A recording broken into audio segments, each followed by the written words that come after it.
Ruto to come and address us. Welcome, Mr. President. Thank you very much, Waziri. Asante sana. Tafadhali tuketi. Asanteni sana.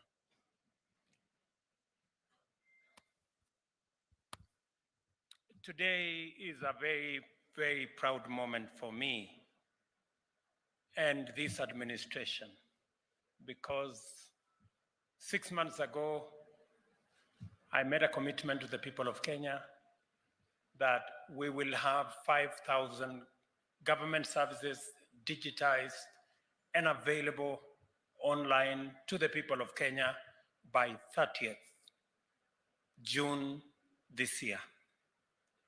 I am very happy that today 5,084 services have been digitized, completed, and are now available, and another 3,500 are digitized halfway. And my instructions going forward from here to both the Directorate of Citizen Service and the ICT departments is to ensure that all government services must be digitized by December this year. I mean all government services. It is now, from today, the responsibility of every ministry, state department, parastatal, government agency to ensure that all their government services are digitized and made available to the citizens of Kenya on e-Citizen. Let me repeat that for the avoidance of doubt. All ministries, state departments, government agencies, parastatals, it is the responsibility of the minister, the PS, the managing directors and boards to make sure that all services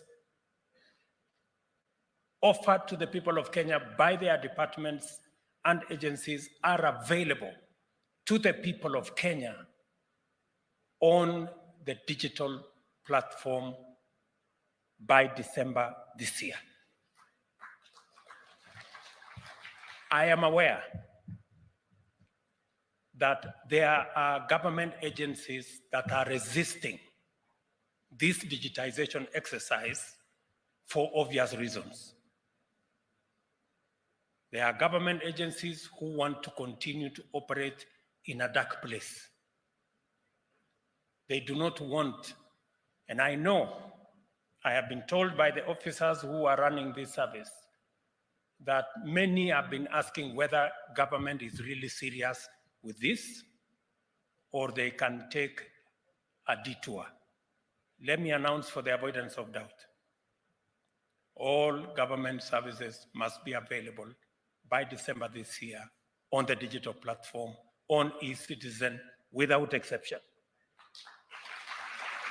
And I am putting the responsibility on every minister, every PS, every board, member of board, chairman, managing directors, and every public officer, because for a very long time, government services, accessing government services has been a very painful exercise for citizens. People queue for many hours. People travel long distances. People bribe their way to get what is legitimately their right as citizens. For us to get rid of that, it is part of our plan to make sure that citizens don't have to travel, they don't have to meet anybody, they don't have to bribe nobody. They should be able to get government services efficiently, effectively, in an accountable manner from either the comfort of their phone or whatever other facility that they have to access government digitally. And I when I set out that we would have this, we would go this journey, it is because when we came into office in 2014, I remember working with the people in Treasury. Not a single government service. You could not, as a citizen, pay for a single government service any other way other than in cash. That was government in 2014. That the only way to pay for a government service is to pay for it in cash. Imagine, it was not even possible to pay using M-Pesa.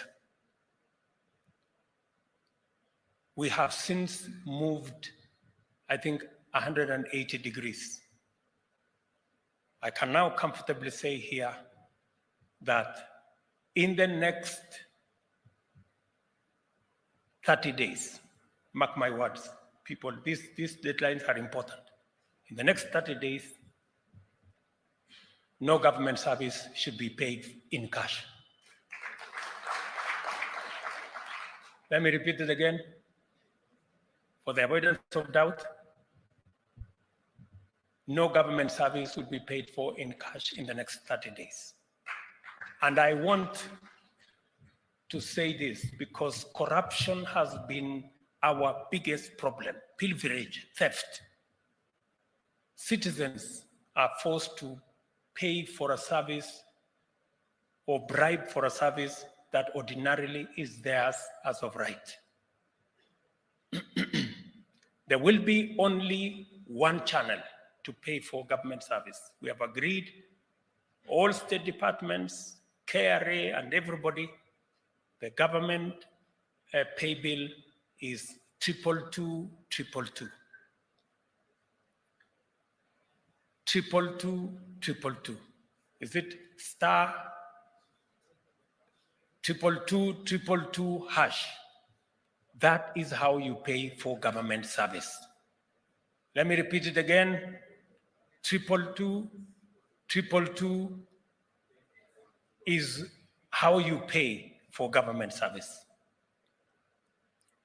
All the other pay bills, in the next 30 days, they should be shut. We have almost 1,000 different pay bills, different agencies, different people. Everybody seems to have their own pay bill. And all those pay bills are not accountable to anybody. Sometimes there are pay bills that are assumed to be government, but they end up in the wrong place. Again, for the avoidance of doubt, ministries, departments, agencies, in the next 30 days, all other pay bills must be closed, and no government service will be paid for outside 22222 that goes straight to Treasury. That way, Treasury can keep track of all government revenue. And it will be worked in such a way that any resources that are meant for A&A by ministries, state departments, and agencies will be made available instantly by the same platform, so that there will be no confusion as to if the money is collected by Treasury, how do we get our A&A? The system will automatically remit the A&A when the money goes to 22222, and it will come back to you so that you can be able to provide whatever services you're providing. Our present institutional dispensation, mandated by the Constitution, is the expression of our collective hopes and inspiration, as well as the lesson learned as a country from the wilderness that the path of history took us. For far too long, the delivery of public services to citizens has been hampered by inefficiency, delay, corruption, wastage, discrimination, outright exclusion, especially of the members of our society who are not as endowed and the people who are vulnerable. Colossal backlogs of cases not attended to, missing files, which resurface upon the offer of a small bribe, favoring some groups and disenfranchising others on the basis of nepotism and tribalism, having been the order of the day.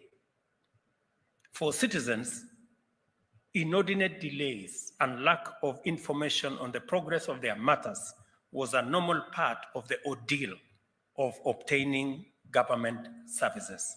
For a long time, therefore, seeking government services was a very painful experience that Kenyans only endured if they could not avoid it. And the relationship between citizens and the state was characterized by extremely very low trust. This history of engagement and estrangement between government and citizens created the conditions for widespread disaffection and loss of trust in government. The bottom-up economic transformation agenda recognizes transparency, accountability, and efficient use of resources as an imperative to ensure that scarce public resources deliver maximum value for highest number of citizens. The government considers good governance to be indispensable for national socio-economic transformation. At the same time, we are fully alive to the magnitude of the corruption challenge, the extent of which it has undermined our prospects and opportunities to achieve greater development, and its potential to overwhelm national institutions, including oversight as well as law enforcement and accountability mechanisms.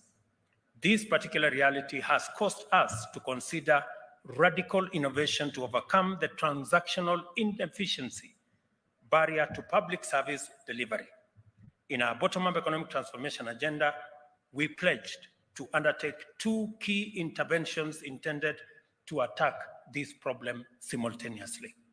First, we committed to provide universal broadband connectivity throughout the country by constructing 100,000 kilometers of new fiber optic lines, establish 25,000 free Wi-Fi hotspots in markets and in every other part of the Republic of Kenya. I am happy this morning, the display that was shown to us, we have the first 200,000 hotspots.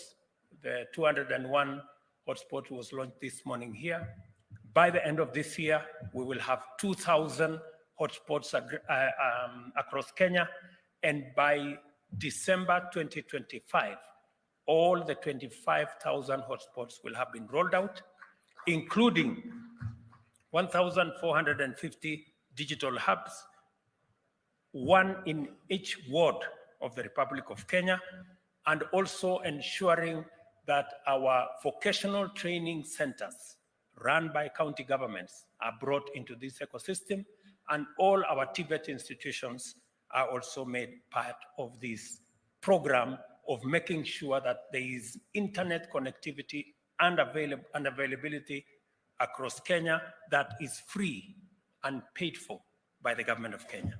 Secondly, we made a commitment to enhance government service delivery through digitization and automation of all government critical processes, and to also make at least 5,000 government services available by 30th this month, which I am very happy we have made that deadline. These undertakings are critical for the realization of our most fundamental mandate as government. On Madaraka Day, I emphasized our duty to deploy the best innovations and technologies to make Kenya efficient, competitive, and prosperous. Today, I reiterate that technology holds the key to improving efficiency, enhancing inclusion, promoting transparency and integrity, deepening trust, and enhancing public confidence in government service provision. We have taken measures to empower Kenyans everywhere, especially the majority at the bottom of our pyramid, to access government services at their convenience, especially through their mobile phones. As I promised on Madaraka Day, we are launching the e-citizen platform's unstructured supplementary service data, USSD code #2222, *2222#, by which citizens can now access 5,084 government services online. Wacha nirudie. So that you can access government services, you need to go to your phone, *2222#. Hapo utakuwa umeingia kwa e-citizen, and you will have a catalog of all 5,000 government services available to you. Hiyo ni kuingia kwa mtandao. Kulipa ni ile niliwaambia 222 ndio mahali pa kulipa for government services. And as I have said, by the end of this year, we want all government services, 10,000 of them, on a digital platform. Today, as the world marks World Social Media Day, we are underlining the importance of our digital transformation agenda. Towards that end, we encourage all our government departments to ensure, as I have said, all their government services are moved online in the next 90 days, so that by the end of this year, we are clear and we are all moving in the right direction. This new era of e-governance makes life and work significantly easier for millions of Kenyans for a number of reasons. First, government services are no longer the privilege of the wealthy, powerful, or the well-connected, or those who can afford to travel to county headquarters or even the capital city. Kenyans can now obtain government services from the comfort of their homes or from their shambas or kiosks on the road and everywhere else from the comfort of their phones. This is the power and promise of Gava Mkononi. You have your government in the palm of your hand. Secondly, and while I am there, we also agreed with Safaricom and our other telcos that next month, that is August, as I committed to the people of Kenya, smartphones are way beyond 9,000, 10,000, 15,000 going in that direction. We want to make it possible to have a smartphone that is 4G enabled for Kenyans at 5,000 shillings. I am very happy to report that those who are involved in that exercise have promised me that by August this year, we will have a gadget, a smartphone that you can buy for 5,000 shillings. And I want to thank Safaricom. They have told us that we can buy that phone and pay on a program called Kulipa Mdogo Mdogo. You can pay 500 shillings, they give you the phone, and every day you pay 20 bob in your M-Pesa, and you will own the phone further down the road. I hope other telcos come on board so that we can make it possible for Kenyans to have the gadgets that will enable them transact with government and do all their other businesses online, so that we can make meaning of all the infrastructure we are putting in place for digital connectivity. Secondly, previously unserved or underserved regions and communities are no longer excluded from the government service provision.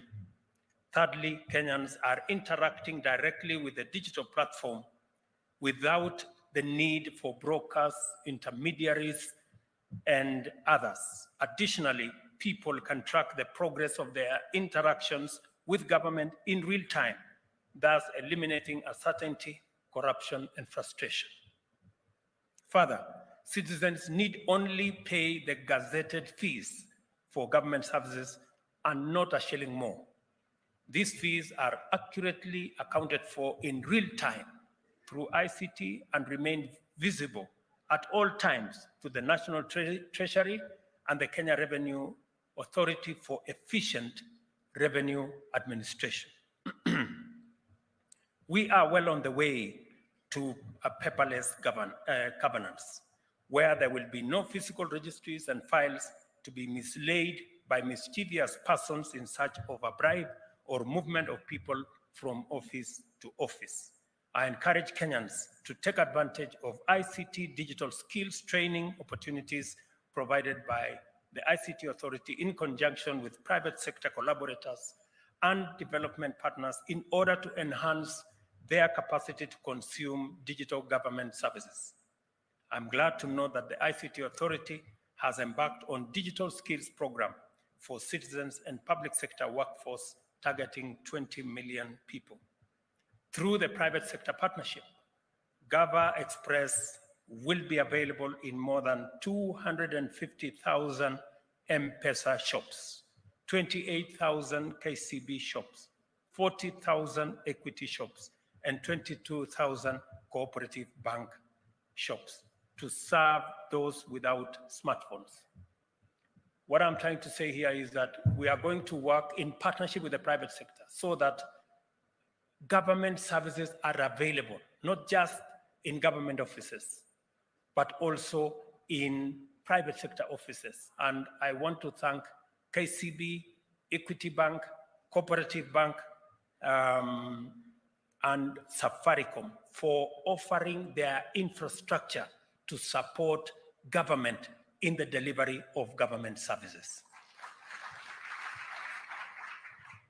So you can get government services on your phone. If not on your phone, if you don't have a smartphone, you can go to the 250,000 Safaricom shops, or 28,000 KCB shops, or 40,000 equity shops, or 22,000 cooperative shops, and access government services, or the Gava Express kiosks that are going to be rolled out with the support of Safaricom and others, so that we can make government efficient, we can make government available, and we can make government accessible.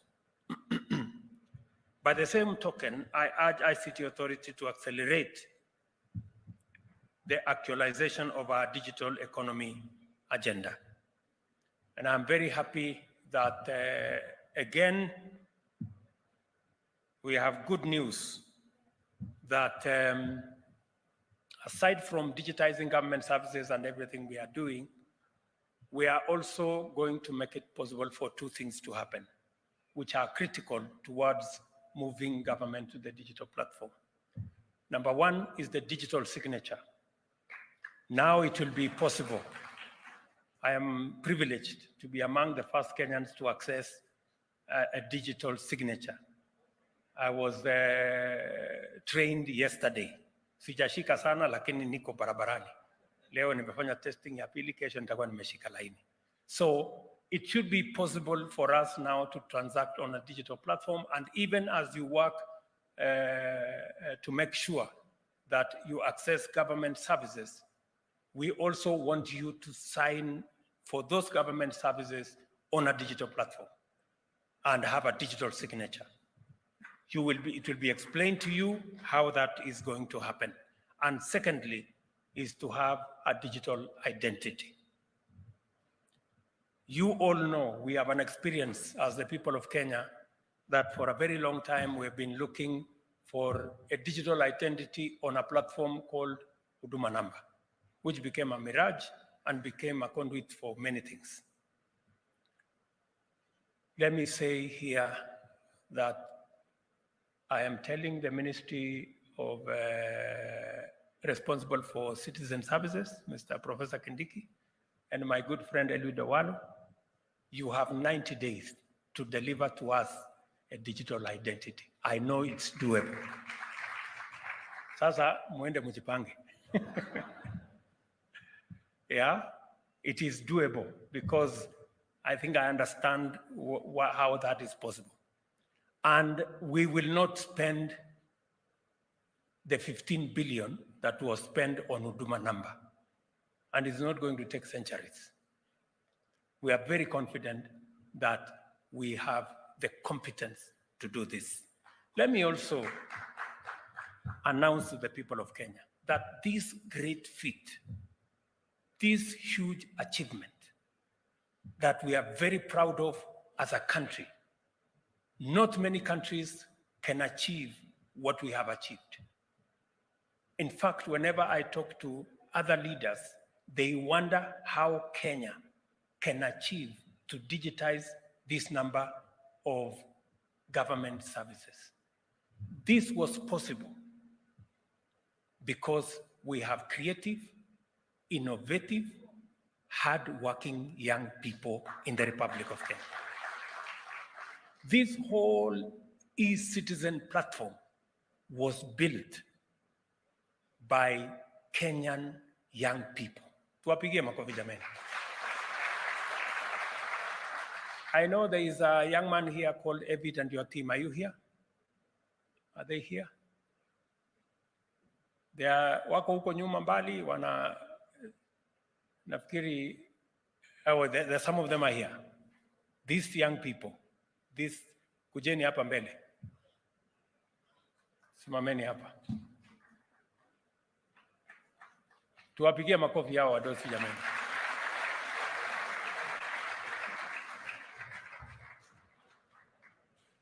These good people are the brains.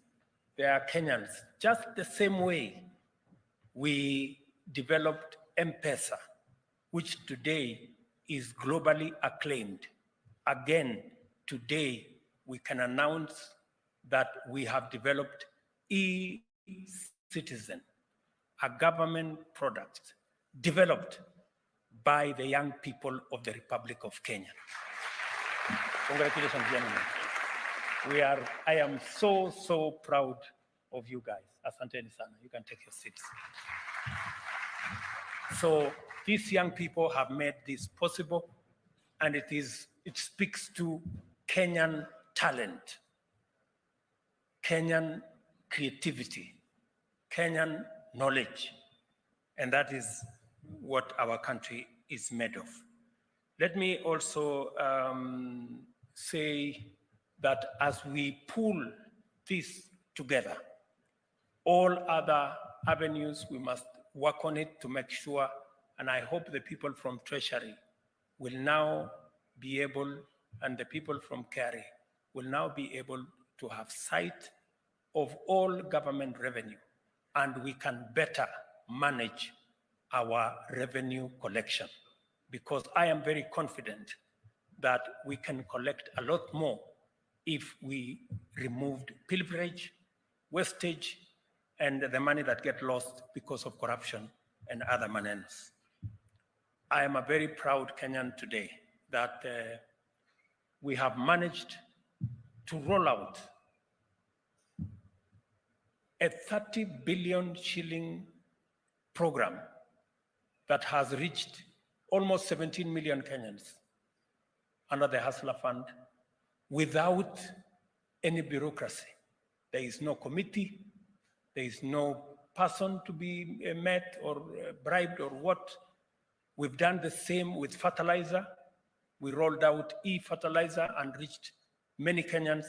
We are going to do the same with all our medical fraternity. We have agreed with KEMSA. I have agreed with Madam Micha how to digitize KEMSA and make sure that we avoid corruption and we eliminate loss of health commodities. We have agreed on how we are going to deliver health better. We're going to manage our claims in NHIF and make sure that there is no corruption. We don't lose public money. We're going to ensure that even our program on housing is going to be rolled on an e-platform. Many citizens are asking me, how will I get the house? Who do I have to speak to? How will the committee, where is the committee sitting? I want to tell them the same way you access Hustler Fund. You don't have to know nobody, but you get the money. That's how we are going to roll out our housing plan, to make sure that there is no favoritism. You don't have to know nobody. You just need to abide by the rules and regulations, and you will have access to your platform. Let me say one final thing. As we pool our resources together, as we work together in the way in which we are working and digitize all government services, we must be prudent. in the use of public resources. At the moment, we need to strike a balance between the money we use for recurrent expenditure and the money we use for development expenditure. It is a balance that we must keep at it. And we cannot continue to increase the monies that we use for recurrent expenditure. We need to manage our costs. I know there is a proposal by the Salaries and Remuneration Commission for the increase of salaries of different cadres of both civil servants and other public servants. They have made a recommendation to us that they want to increase salaries of civil servants by an average of between 7% and 10%, and that is from office assistants all the way to people who serve below the PSS. And because of the economic times we live in, we have approved that salaries of other civil servants can be adjusted beginning tomorrow. So our teachers, our policemen, our people serving in the military space, people working in government offices, we have agreed that because of where we are today, your salaries will be adjusted by between 7% and 10% from tomorrow. But for the other people, the state officers, myself, my deputy, ministers, PSS, na wale wadosi wengine wabunge, na wale wengine, sisi mambo yetu tungoje. Tafadhali. Hiyo mshahara itakwama hapo. Mimi nimeona watu wanasema mshahara ya kuna watu fulani, hapana. Hiyo mshahara ingoje hapo. Until I have instructed the SRC to give us international best practice, because we need to reduce the gap between all of us who work for the people of Kenya. We need to make sure that the gap between the person paid the least and the person paid the most is not too big, because we are all workers. It is not possible that the people at the top earn 100 times more than the people at the bottom. It's not right. Because we live in the same country, we buy the same food, we go to the same shop, we go to, I have told SRC there is an internationally accepted, it's called compression formula. Until they come back to me to tell me we meet that threshold, hii salary yetu itangojea. Until we are all living the same. I have also instructed SRC that there are parastatals, there are universities where the vice chancellors and the MDs earn more than even the president. I want to know what those people, what they do. No, I mean, honestly, it is not possible that we have huko watu wanajiongezea mshahara kiholela. And because I've tried to interrogate some of the places where I am told somebody is earning 2 million. And I've tried to, how did they end up earning 2 million? Oh, the vice chancellor was a friend of the chairman of the council. Or they were sijui, I don't know what. Hapana. Public money is public money. And SRC must assess. Everybody must be paid in accordance with the work they do. No more, no less. Si ni namna hiyo jameni? Yes. Because this is public money we are spending.